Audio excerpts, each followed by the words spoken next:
tao anatin'ny volana maro isika no tsy nandre any Andry Biahary izay mpanao ankamoaka tamin'ireny fotoana fifidianana filombirena farany teo iny dia naneho ny heviny ihany izy manoloana ny zava-misy ao Madagasikara ao amin'izao ankehitriny izao araky ny voalazany hatrany dia halanao i Kolonely Mikaela satria tandroy fa tsy merina tahaka anao izay no fanehoan-kevitra nataony Andry Biahary manoloana an'io fanambarana izay nataony Kolonely Patrick io ka ny pisopitsony mahakasika an'izay ny fakafakaina amintsika atao anatin'ity vidéo ity ka manasantsika rehetra anaraka an'ity vidéo ity hatramin'ny farany.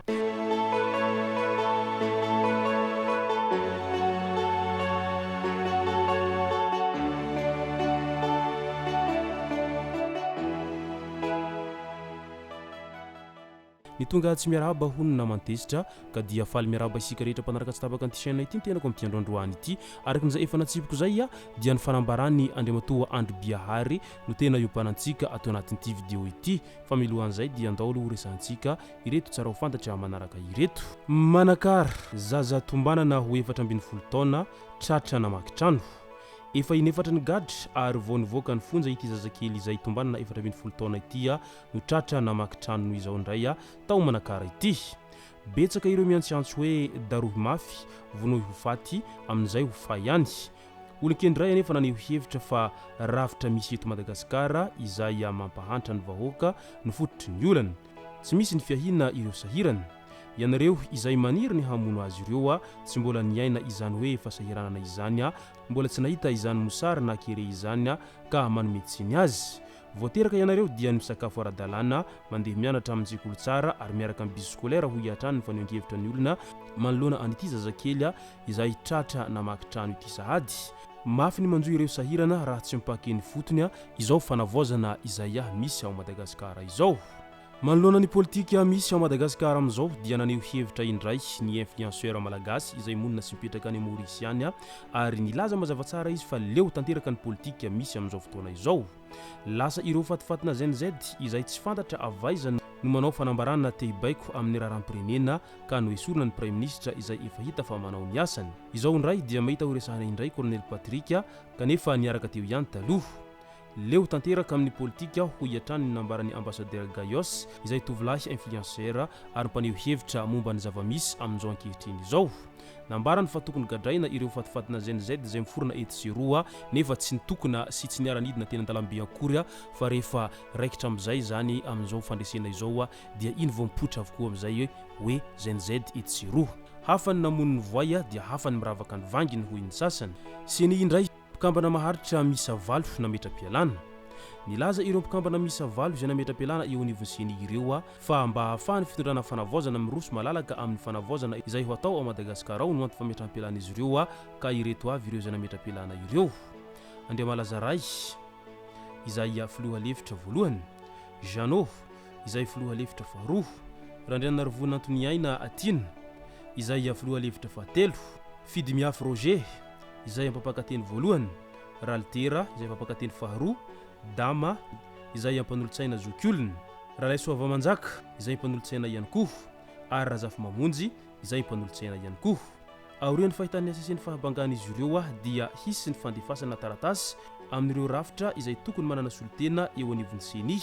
Hisy aveo ny fanendrena amin'ny alalan'ny didim-panjakana izay ataon'ny filohan'ny fanavaozana raha ny fanazavana hatrany. Eny aleho aravanany aleo aloha zany hanova mpikambana vaovao indray mba hialana amin'izay tsy mety teo aloha ary mba hanitsiana ny lesoka rehetra nandritra ireny fitondrana teo aloha ireny. Ny fiadian'ny Republika no nividy fiara 4x4 V8 izay ampiasain'ny filoham-panjakana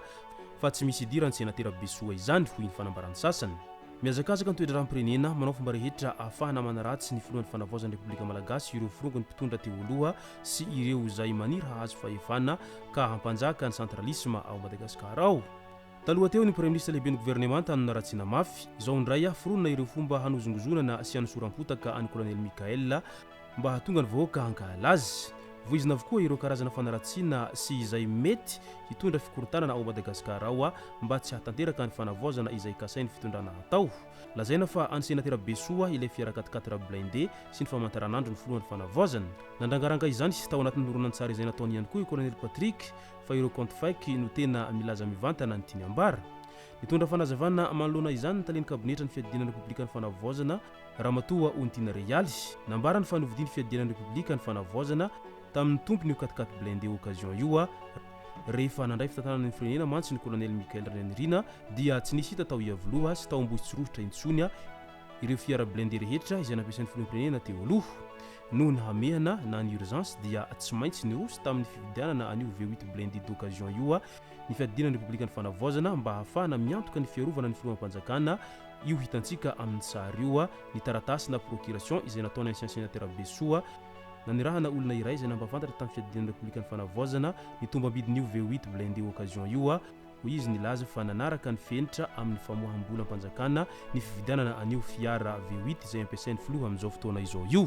Ao anatin'izay resabe mandeha tsiro izay mantsy dia naneho hevitra ihany koa i Andry Biahary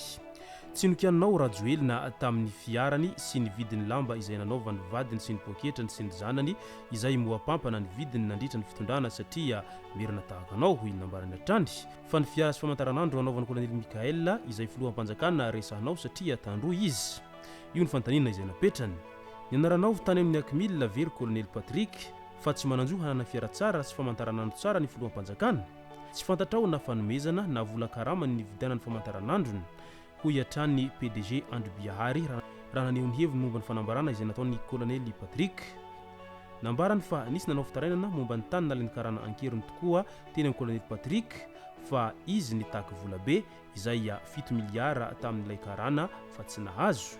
tezitra izy ka nigazan'ireo konteneran'ilay karana ary noentina aniavoloha mamolavo mandeha mamonjy birao midaroka sivily manao fitondrantena tsy mendrika ary manampatra fahefana milaza tena nofilofy izany no antony nanesorana azy fa tsy hoe fankahalana azy manokana hoy atrany nambarany Andry Biahary raha naneho ny hevitra halanao i Kolonely Mikael satria tsy merina tahaka anao misy maniraka anao manao an'ireny horonantsary mandrahona filoham-panjakana amina basy ireny fa intia ho raha tena mafy be ianao alefa sotiny basinao izany fa tsy matahotra hoy atrany Andry Biahary lazainao tsy tia merina ny filoha kanefa merina ny mameno birao-panjakana ao Antananarivo ao na eny avoloha na ny mpiambina azy dia mbola misy merina ihany koa hoy atrany ny zanaka ny toliara izay mipetraka ny ivelan'ny Madagasikara ity raha naneho ny heviny manoloana ny zavamisy amin'izao fotoana izao